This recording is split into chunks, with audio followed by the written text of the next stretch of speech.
let's talk about your weaponry then, and obviously the Filipino martial arts. You said you always had an interest in weaponry. Where do you think that came from? I don't know. I think you wouldn't. It'd be difficult to do this now, but I remember being when I was about 14. My mother bought me a knife for my birthday, like a mini Bowie knife. Yeah. And she said, "Make sure you've always got that on you." You couldn't do that easily, you know. Yeah. Okay. Yeah. But I did. I used to wear it on my belt. Never had any problems with it. Mm-hmm. You know, if you went out in the woods, you could whittle away at stuff and all that sort of thing. Yeah. I did have a couple of bust-ups with friends, but you never thought about using a knife. Yeah. You know, you just give each other a punch or whatever. Yeah. That would be it. But I do remember we used to take it out and I used to play with it and, you know, just stuff. So I think it's probably maybe a little bit of that. Just plus the coolness of it, you know, when you see some of the Chinese weapons. Yeah. Especially, and I remember going in London, at the Colosseum in London, they had a wushu group come over. Cool. From China. And they did this, and it was just amazing, the stuff they do. And they had all the spears and all sorts of stuff. In fact, it was so damn good that I went and bought, when it finished, I went and bought a ticket to go back and see it again. Oh, yeah. Made an impression. And I think just the spectacle of it, and you've got spears flying around and all that sort of thing, just really appealed to my sense of drama, I suppose. And colour as well. You know, the Chinese, when you see them, like Chinese acrobats, they're all colourful. Yeah. And I think that's one of the big things that drew me more to the Screamer side on the Way of the Warrior series, because when you look at all the other 5 episodes, they're all either wearing black or wearing white. Yes. As it was in this country back then, no matter where you went, people were always either dressed in black or dressed in white. Yeah. There was no colour. It was just that. But when you look at the episode of The Way of the Warrior with the Dossi Paris, you know, they've got the sticks wrapped up in red and green, and they're wearing red and, you know, colourful uniforms. And I like that. I like the colour. Yeah, yeah. You know, it's far more appealing than just looking at black or white. Sure. And so I think that's kind of what drew me to want to do the Filipino stuff more than any of the other kind of things that were there. Just it's a bit sad, really, isn't it? Based on colour, it's like buying a car. Whatever floats your boat, isn't it? It's like, hey, it works. What type of car do you want? A red one? Red one, yeah, yeah. Don't go, yeah, a pretty red one, thank you. Yeah, kind of thing. So a bit weird, but yeah, it was kind of that colour that drew me more to that side of things, I think. Yeah. So yeah, that's kind of why one of the reasons of getting more involved in Filipino martial arts, just colourful sticks. Pretty sticks that you can, yeah. The other funny thing is, you know, for me personally as a martial artist, the internal side of me always wanted to be flashy and do all that flash stuff. Mm-hmm. You know, if we had to do somersaults and all that funky stuff, I'd love to have been able to do that. And just, you know, I always say I would like to have been a pretty martial artist kind of thing. Yeah. But all the instructors I've ever had have always been very hardcore or functional kind of instructors. So I've always ended up with that type of instructor. Sure. So it's kind of reality-based martial arts has been a big part of what I believed in. Yeah. You know, even when I was in my early days, when I was doing judo, I would always be looking at the techniques more from a self-defense perspective than a sporting perspective. Yeah. And I think that comes from the fact that I wasn't really a sporty type person. Yeah. Although in the late 70s, early 80s, I did reasonably well in competition in various places, it wasn't the thing that drew me or drove me forward in my martial arts. Yeah. It was more about self-defense kind of, you know, functionality behind what you did more than anything else. So even with the Filipino stuff, you know, with Cacoy, if you look at, again, that particular episode in the Way of the Warrior series, it was functional stick fighting. Yeah. You know, it wasn't flashing around. No fluff. No, there was no fluff there. Yeah. It was functionality. Yeah. So that kind of drew me to that as well. So yeah, that's kind of where the weaponry kind of started, or the concept of that. You mentioned earlier that you saw Cacoy, obviously, in The Way of the Warrior, and then went, right, I'm going to go and train with this guy at some point. I don't know how, don't know when, but it's going to happen. So when did it? Mid-1990s, Right. And eventually. how did that come about then? How did you make the introduction, Well, across, etc.? yeah, I was working in this pub that I was telling you about when I was going on Mondays and training with Matt and Yeah. James. And I was like, I don't want to do this anymore. It was horrible because I set myself a date. I said, right, I'm going to go to the Philippines on this date. And I hated doing the job so much, I had to get through every day. Yeah. So on paper, I drew out little boxes that took me from the day I started there all the way to the day I would stop being there. And Right. every day I would get up in them because it was a live-in job Yeah. I was doing then. Every day I would get off and cross it off, Yeah. cross it off, cross it off, cross it off, until eventually I got there. Yeah. And I went out to the Philippines. I didn't know where I was going. I knew what I wanted, who I wanted to train with. I knew it was in Cebu City. Yeah. But I just got a rucksack on my back, got on the plane, and when I got off the plane on the other end, I got a taxi, which was a bit dodgy in those days because they didn't have the controls that they have now on taxi drivers. Because there was a lot of times where taxis would, if it was a foreigner, they would drive you up a back street somewhere and you'd be ambushed and robbed and and that. But I thought, oh well, it's a chance to take anywhere, isn't it? But yeah, I said to the taxi driver, just find me a hotel anywhere because it was 18-hour flight on a plane. You're just knackered by the end of it. I was like, take me to a hotel somewhere. And he started talking to me, and I was chatting away to him. And he said, "Why are you here?" And I said, "Oh, I'm here to find Dulce Paris School with Cacoy Cañete. Do you know it?" And he said, "Oh, I know the name Cacoy. Everybody knows the name Cacoy," kind of thing. But I'm not 100% sure where it is. And I said to him, "Well, look, drop me at the hotel, and if you're happy, come and pick me up tomorrow. And if you're happy to, I'll pay you. We'll just drive around till we find it." Yeah. Kind of thing. And he did that. He came the next morning, picked me up. He had an idea where it was, but he wasn't 100% sure where it was. So we drove around the area he thought it was. And I think the week before there'd been a big fire and a lot of the area had been burnt down. He knew it was in the San Nicolas area. That's all he knew. So that's where we were driving around. But a lot of the area had been burnt down like the week before. So a lot of roads were closed and stuff. But we kept driving. And then we were driving down this road and I was looking and then I saw this sign that had the Dulce Paris logo on it. And I was like, it's there, stop. Yeah. And we pulled in, he came in with me, walked down the side alley. Everybody who has been to the headquarters will know the side alley. You walk all the way down through the gate and then there's the family compound sort of thing. And there's the headquarters training area and then the family house is next to it. Right. And I walked in there with the taxi driver and this guy came out from the house and said, "Can I help you?" And I said, "Yeah, my name's Anton. I'm here.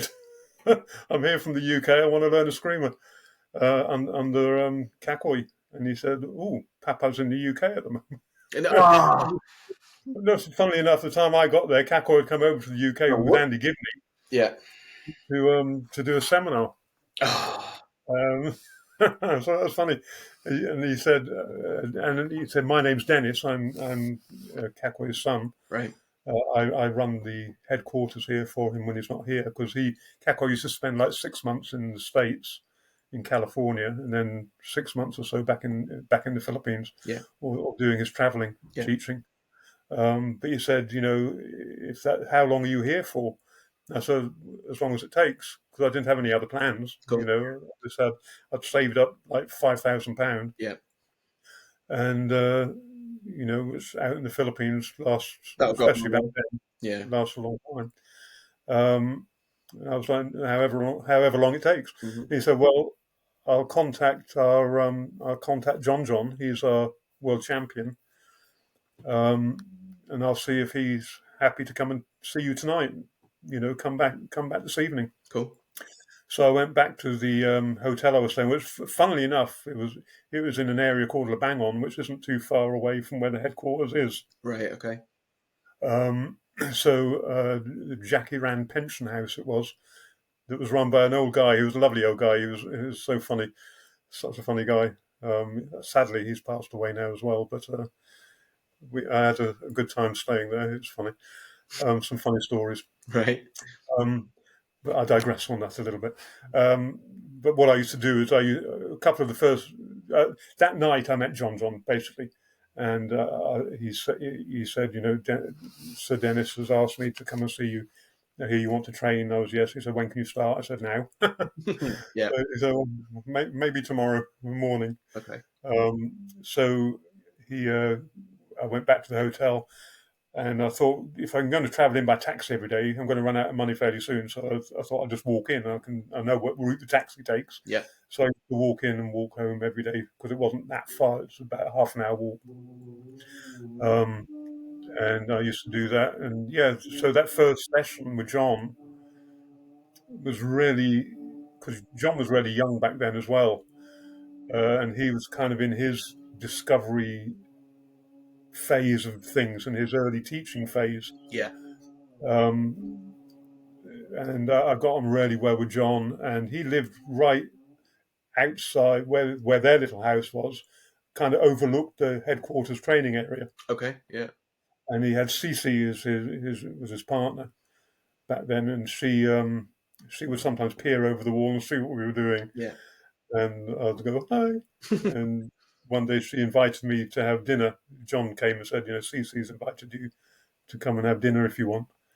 And I spent the evening with them, had a wonderful evening with them, got on really well with John, Cece, and Mitzi and Melody, who were the daughters.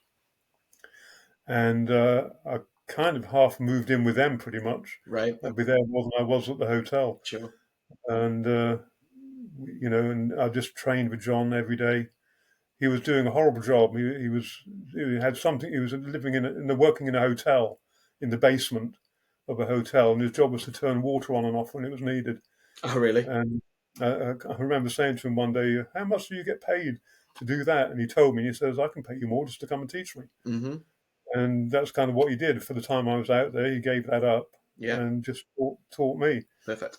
Which was great. And Dennis would call Cacoy. I remember talking to Cacoy on the phone, and Cacoy said, "Anton, I hear you're there. I'm here." Yeah. It's like, when are you coming back? So I actually did that first time I was over there. I never got to see Cacoy. Oh, really? You flew all that way to go and see Cacoy? Yeah, it was only the second time I went out that I got to actually meet him. Yeah, still sounds like an amazing first trip, though. It was an incredible first trip. So many funny things happened on that trip. It's Matt often says to me, "You need to write a book about all the experiences you've had." Definitely. I have posted some up every now and again on social media, just as little snippets of what have you. Yeah. But yeah, it's something I might do in my retirement. I think that's a good idea. I think lots of write the memoirs. Yeah. But yeah, there were lots of strange times. I was kind of half fortunate. Well, yeah, really fortunate enough to be witness to the last challenge of Cacoy. Right. Okay. Anybody knows about Cacoy? He was kind of the fighter of the Dusty Paris school. Yeah. He was the one who would always go and do the challenge fights. And I was out there with Tom Barlow. At the time, I took Tom Barlow out. Yeah. Because now he's BJJ mostly now. Yeah. Has his own. He was my business partner. He became my business partner not long after that. Right. He helped run the academy and was a very important part of the early stages of that development. He now runs his own rolling dojo in Cambridge. Yep, another big name. Yeah. So he came out with me, and Cacoy got challenged again while we were out there, and that's a whole story in itself as well. I think Tom's actually talked about it on one of his podcasts that he did with somebody. Oh, maybe. But it was pretty scary, but intense. Funny as well. It was intense. It was incredibly intense. Yeah. What was it like actually meeting them for the first time? So obviously you flew back home and then flew out again to go and see them. and then meeting. He was fantastic. Such a warm-hearted guy. Mm. Always laughing. Always wanted to involve you. Always inviting you into the house to eat. Um, and when you go to Cebu and you mention Cacoy, everybody knows him. Even now, you talk about Cacoy. He's been dead 6, 7 years or whatever. But everybody knows Cacoy, and he's legendary. Really, so many people have seen him fight the challenge fights that he used to have, especially the older generation of the Philippines. And they always say, "Oh, I'm unbeatable Cacoy," kind of thing. But when you see him in that combative light, but when you see him in his life light, Yeah. two completely different polar opposites, really. And I think that was just that. His character really was. You've got to enjoy life, but if somebody crosses you, you've got to deal with that, and you've got to deal with it immediately. Yeah. And he always used to say, you never challenge anybody, but you never refuse a challenge. Yeah. Kind of thing. And such a wonderful family man as well. He loved his family hugely.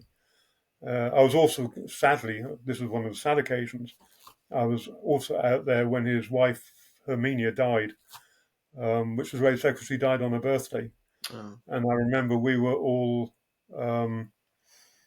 preparing food, and I was actually making English type food to take to the celebration. Mm-hmm. And we got the phone call that she had passed away around about lunchtime. How old? So she was, I don't know exactly how, because I never actually met her. She was in hospital. Right. She was in her probably 80s, 70s, 80s, I would think. Yeah. But we got the message that she had passed, and so that evening, the birthday celebration became a kind of wake in a way. It was quite sad. Yeah. And I went to the headquarters shut down for a mourning period, kind of thing, and but I got John got hold of me and said, Manong Cacoy has said you must still teach Anton. So we were the only ones that were going to the gym and training, John and I. Right. We were the only ones allowed to continue training. Yeah. And went to her funeral, was there at her funeral, which was really sad, all the family there and what have you. Mm-hmm.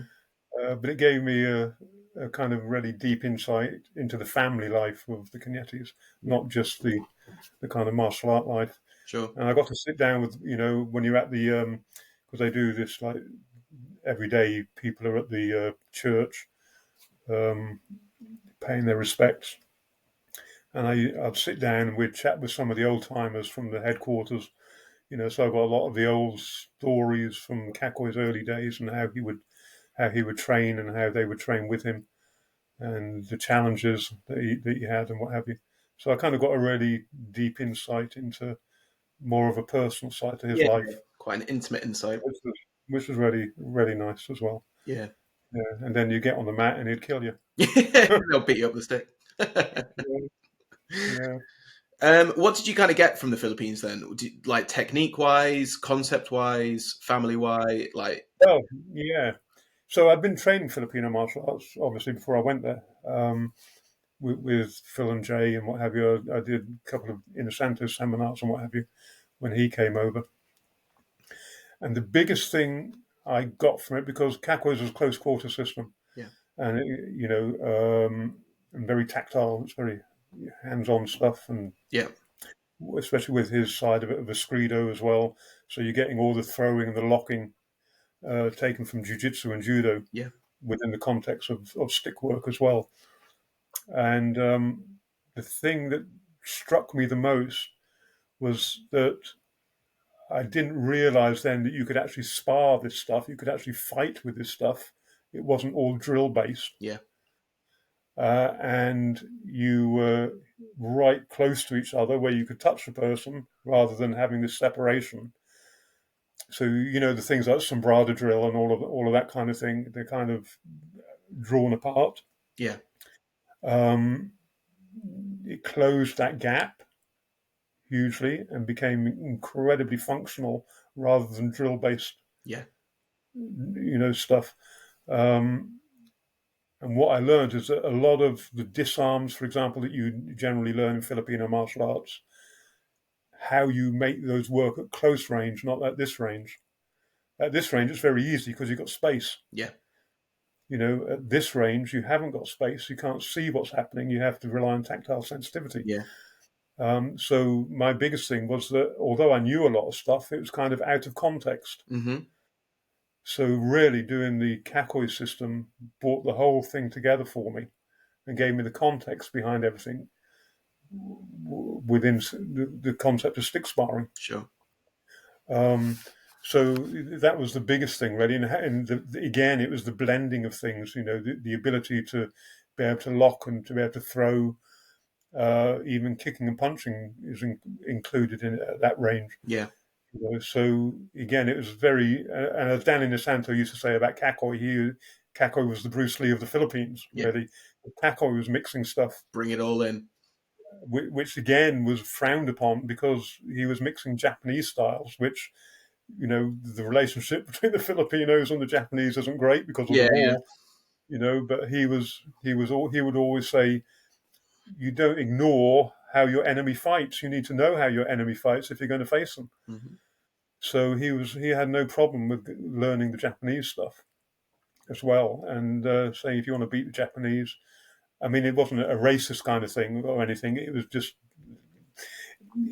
it's understanding your opponent. Who is your opponent? You've got to understand them. You've got to know what they do if you're going to have to go and fight them. Very Sun Tzu, very Art of War. And yeah, so he thought you've got to be able to kick, you've got to be able to punch, you've got to be able to grapple. Yeah. You've got to be able to hit person with a stick. Yeah. So he was blending stuff way before most other Filipino martial arts were doing that, really. Yeah. So so again, it's some that all came together with my background as well, kind of all fitted in. Yeah. And what was the grading system or the ranking system, or like how does that work in Dossi Paris thing? Because we presented a black belt eventually, because obviously now you're 9th degree black belt. Was there a kind of a moment where it was like, right, you're black belt, or do you test for your black belt, and then how did that progression go up? 2nd, 3rd, 4th, 5th, etc. Yeah. So, there is a grading system. There is now a grading system. There really wasn't one with Cacoy. When Cacoy was alive, there wasn't a strict structure to it. Because Cacoy was the fighter, he didn't like to teach you techniques because he didn't want anybody to be able to use them against him. Yeah. So all you ever saw really was Cacoy at the end of a class, he would do sparring and he would do his thing and you would all go, how the hell did he do that? Now, fortunately, John was the person that Cacoy used to spar with the most, right? Especially in the last 15 years of his life. So John was on a daily basis, pretty much, sparring with Manon Cacoy. Yeah. So he was getting all this physical transmission, just insight and an insight into what Manon was doing. Yeah. And I remember John would come home after a training session.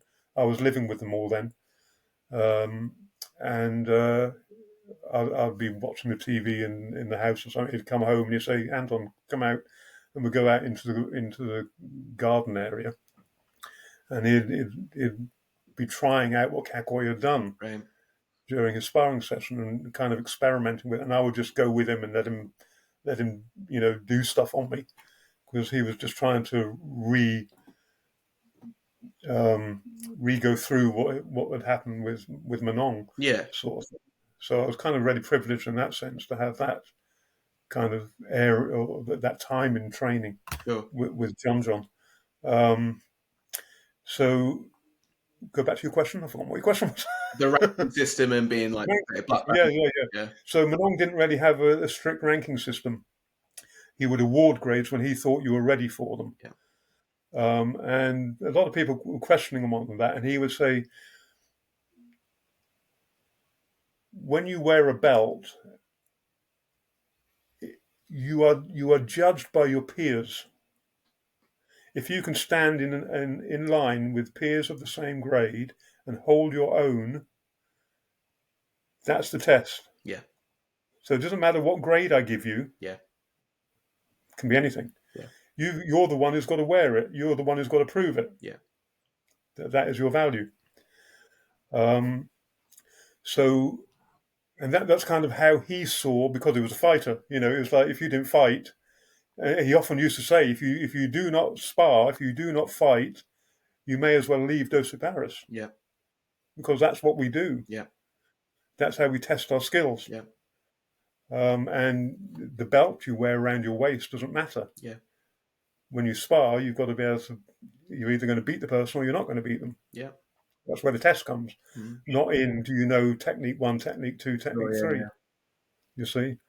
So there wasn't a strict structure. And I used to talk to John about this. I said, that's great, but when we go back to teach in our own country, where karate and kung fu, they have systems and structures, and because we have a legal kind of framework in the UK on how you conduct yourself as a sports coach or a martial arts coach, you kind of have to have a structure. Sure. That you can, if something goes wrong and you go to court over an injury or something, and they say what you're teaching them, you need to have something that shows this is a level of training that they're undergoing. Yeah. So back in those early days, John and I would kind of put together a basic kind of program, if you like, of structure behind everything. Yeah. And now that has developed now into a full-blown curriculum of study that takes you from white belt.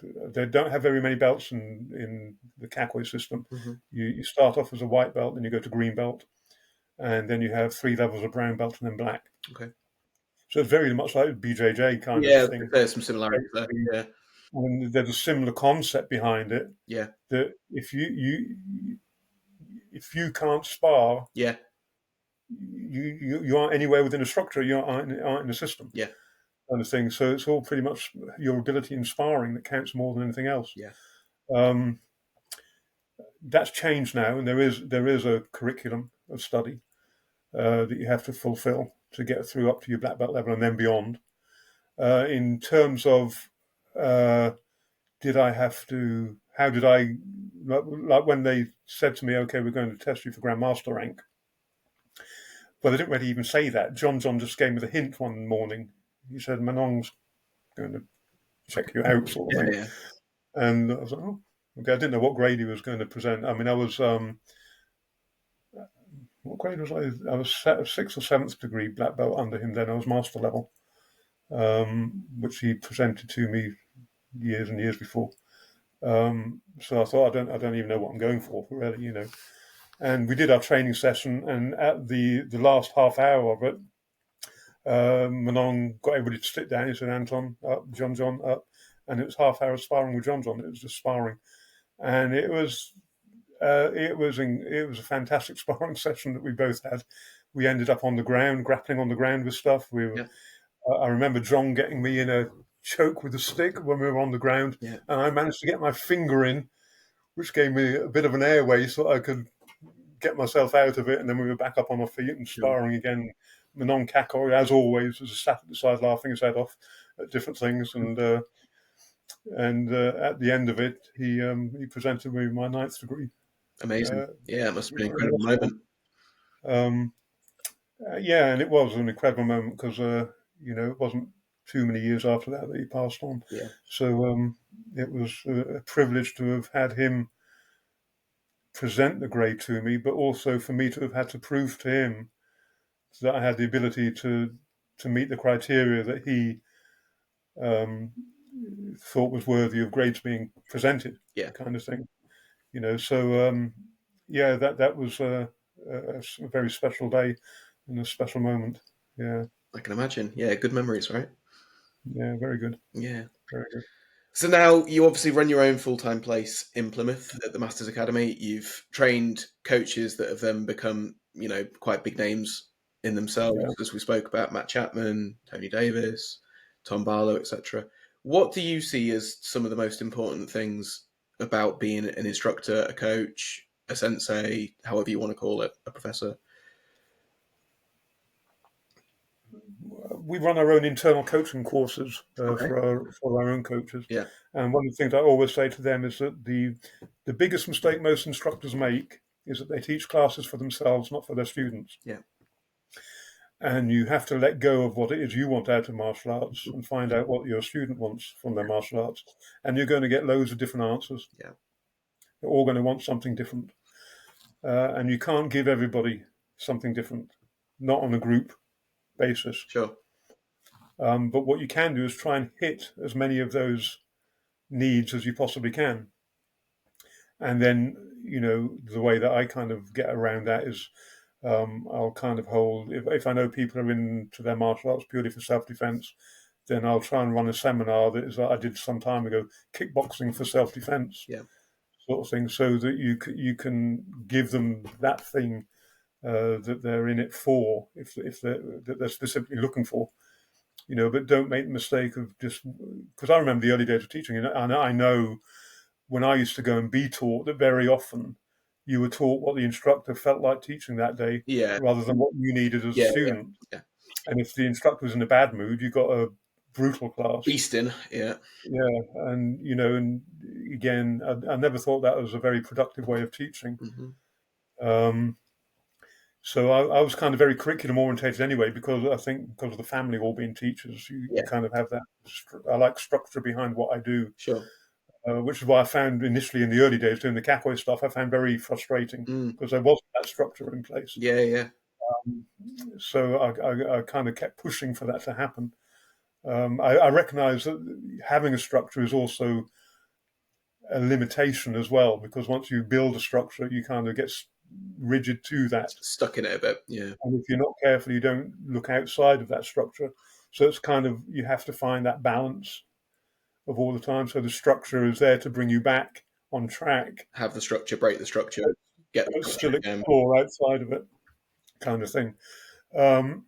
So yeah, that's the main thing I think with teaching, is don't teach for yourself, teach for your students, and that's really the core of where you should be coming from as an instructor. Definitely, yeah. Yeah. You've been going through your own little bit of a battle recently as well, in terms of the cancer diagnosis and things like that. When did that first come about, and what did you notice, and where are you now? Yeah, well, that was last November, and I mean, it's a bit funny to go into really on a public thing, but if you don't want to, that's like no, that's fine. But I was having trouble peeing, and I've had some UTIs before, urinary tract infections before, and I thought, oh, it's just another UTI that I've got, sort of thing, and I kind of dismissed it because I'm not one to kind of cause a fuss unless I really have to. Yeah. I just get on with things, and it kind of got worse and worse. And I thought, no, this can't be right. I need to go and get some antibiotics or something to clear it up. And so I made an appointment to go and see the doctor. And I said, I think I've got a UTI. And he gave me some antibiotics. They didn't work. He said, if they don't work, call me back in 4 days' time and we'll get you back in again. They weren't working. So I ended up going back in again. And he said, okay, get up on the couch. And he did I won't go into what he did, but you probably know. Yeah. But he said, it's not a UTI, you need to go to hospital now. You need to get to hospital right now. And he said, I'm going to write you a thing. He wrote this letter. He said, because I suspect you've got a prostate problem. I was like, oh, okay. It was a Friday evening, and I called up Ben, who's my assistant in the Filipino Martial Arts, and said, look, Ben, can you come and pick me up and take me to the hospital? I've been told I need to go. And he came along, picked me up, took me to the hospital. We waited for hours in the blooming, emergency room or whatever. Saw a nurse, explained what was going on. They did this test again. And then they called the consultant and they said, you're holding fluid in your bladder. We need to get it out, basically. They tried to do a penile catheter, but they couldn't get it through the prostate, where the prostate was, because apparently my prostate got so much enlarged the catheter, they couldn't get the catheter through. Right. They tried 3 different times to get this bloody thing through. And I was at the point where I said, if you do that one more time, you're going to be in a hospital bed next to me. It was absolutely horrific. And they said, we're going to need to get a male nurse because we can't get this in. Mm. And the male nurse came along. And he had a thicker bloody catheter tube. And he's ramming it in. He thought he got it through to where it needed to go. And I was put into a hospital bed for the night to drain. The idea was to drain the fluid. And when the kind of specialist came out in the morning, she was like, "This isn't good enough. We're not getting rid of enough fluid. We're going to take out the penile catheter. And we're going to give you a suprapubic, which goes through directly into your bladder, through your kind of stomach, pubic area here." And they did that, and they drained just over 1 litre of urine from my bladder. Yeah. Which was such a relief. I cannot tell you the relief. Right. Yeah. But then they kept me in. They did some more tests and scans and what have you. And eventually they said, she said to me that day, "I suspect that you've got prostate cancer." And then the test that they did confirmed that. And then they had to do a prostate biopsy, which was the most horrific thing in the world. Absolutely horrific. And your any self-esteem that you have about yourself goes out the window pretty much, when you've got your legs in the air and people sticking things up everywhere, and it's just horrifically unpleasant. But the test came back that proved that it was cancer, and had more tests and scans and all sorts of things going on. But now I'm at the point where I'm on hormone suppressant tablets because the cancer, especially prostate cancer, feeds off testosterone. Right. So they have to reduce my testosterone levels. So I'm on hormone suppressant tablets for that. I still have the suprapubic catheter because I'm still not urinating properly. And I think a lot of that, they did say when I had the operation, because they had to shave off some of the prostate so that I could start to urinate properly, because it was just closing off my urethra. And again, that they had complications during the operation, and there were complications after it as well. And they said that, because of the complications, there's quite a lot of trauma caused. And I think that's probably why I'm still having difficulty with what I have to do. But I've got an appointment next week with the urology department, where their hope is, or was, to actually be able to remove the suprapubic, so I can get back to a kind of normal life in that sense. Sure. But I kind of suspect that they're not going to be able to, because it's not it's not going too well on that level. And then I started a stronger hormone suppressing tablet this week, which is kind of a build up to me having to have radiotherapy. And then I need to have 20 sessions of radiotherapy over the course of a month. Yeah. So it's going in every day for the month, Monday to Friday, for 3 hours a day, and having radiotherapy, targeted radiotherapy, because apparently it's the cancer spread from the prostate into 3 lymph nodes in my hip, right next to my abdominal aorta, and near my kidney on the right-hand side.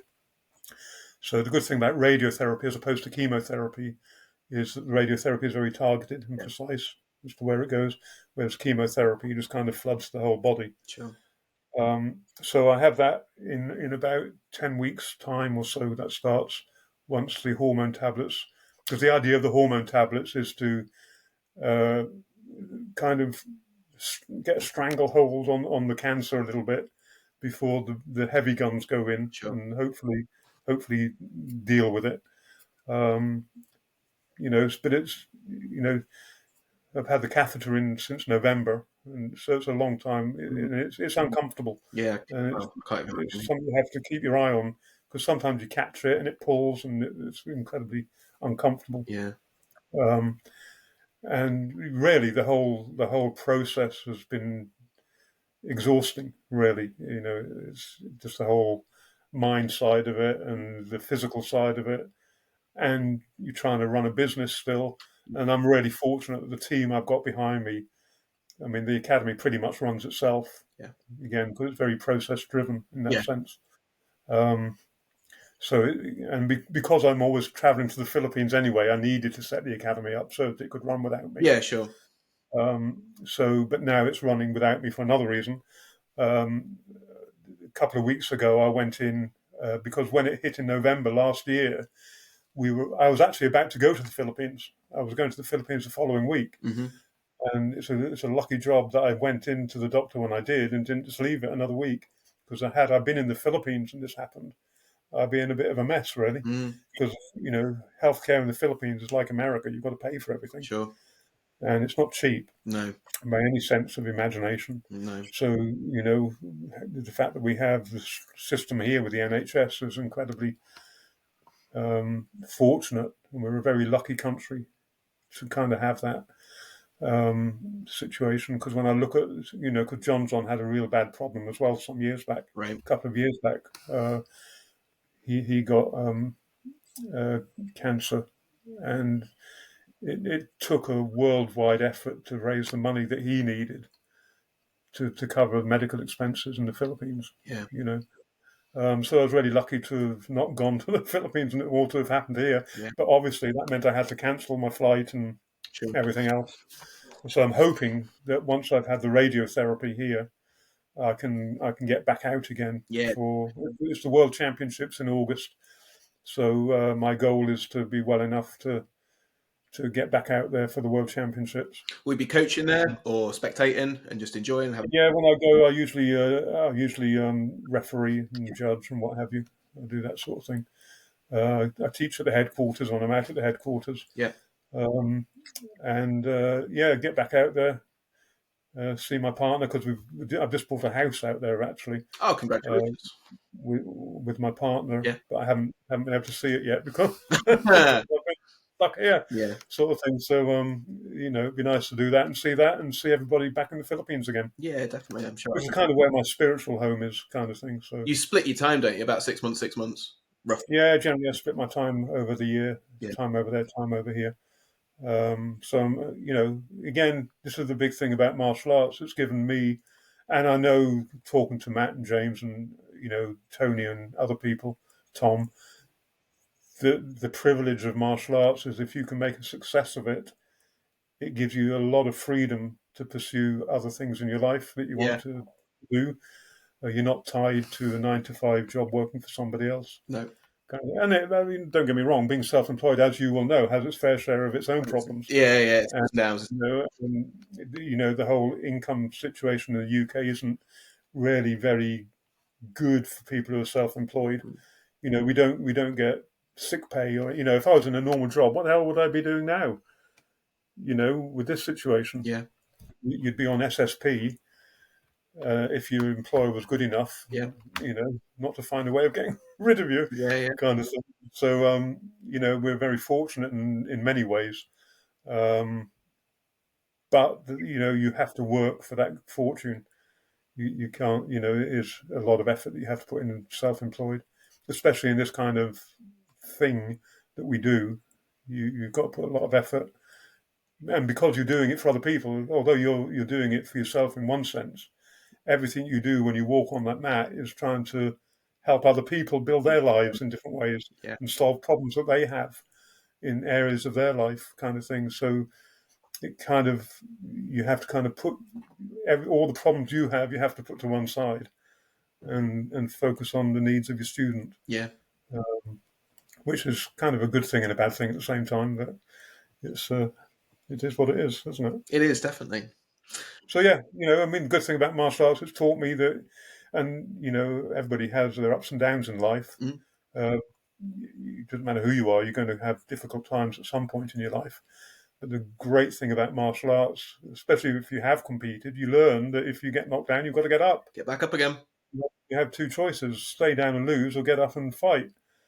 And So, it's taught me that it is what it is, and you've got to get up and you've got to get on with it, and it's just one day at a time, and do the best you can with what the situation is that you're in at the time. Exactly. So, yeah, Well said. hugely beneficial lessons on that. Yeah, that's perfect. Well, thank you Yeah, so much for your time. I've really appreciate that. That's an hour and 50 we've been chatting now, and I'm sure we could talk for another 2 hours and go into all sorts, but I will let you get on. Thank you, for your history. Thank you for, all your coaching that you've done over the years and bringing on people that I now learn from as well. And thank you for your openness as well. It's really appreciated. yeah, thank you. Cool. It's been a pleasure to talk to you. Yeah. And I just want to say a big shout out to Bob Breen, Yes. because he's previously before, but especially during this time, he and his wife have been very supportive and helpful. He's a good guy. He's a good guy. We like Bob. Perfect. Thank you, Anton. I really appreciate it. Okay, you take care, Dan, Thank you. and good luck yourself with your future endeavours. Thank you. I appreciate it. And Catch up with you soon.